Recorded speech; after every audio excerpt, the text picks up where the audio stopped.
Got it started. Hi, my name's Onita Johnson, and I live in the great state of Oklahoma. And I'm talking about the informed consent and the Section 8 of ACA. That's where it speaks about the welfare of the clients. It goes over the informed consent and other information that's needed. The state of Oklahoma, the general requirements are several.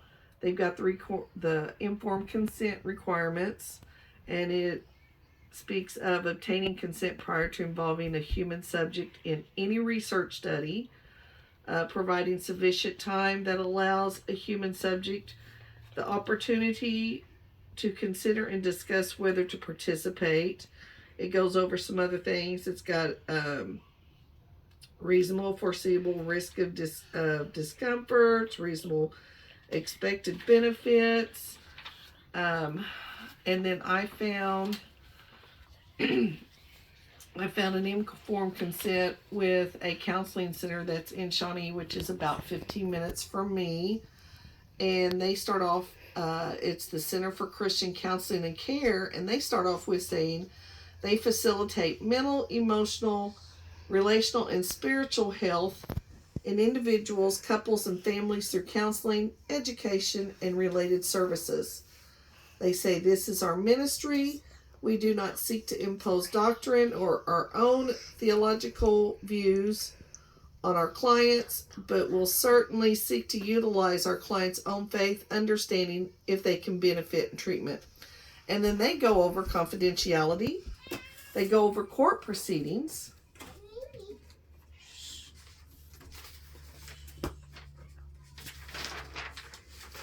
They go over the risk of counseling. They actually have 2 paragraphs about the risk of counseling. Then they have the benefits of counseling. And they say it on here, counseling has proven in extensive outcome studies to be successful in treating and helping individuals, couples, and families resolve feelings of depression, failure, anxiety, or loneliness, unmanageable anger, honesty or violence, persistent difficulties, coping with stresses arising from life crisis such as death, divorce, acute or chronic illness, or unemployment, persistent problems with the child's behavior, school adjustment or performance, chronic work difficulties, or frequent job changes, alcohol or drug abuse, repeated financial difficulties, persistent feelings of dissatisfaction with marriage or family life, sexual concerns, and drastic weight fluctuations or regular eating patterns. So they actually cover quite a few things. They also have fees and appointments, termination of therapy,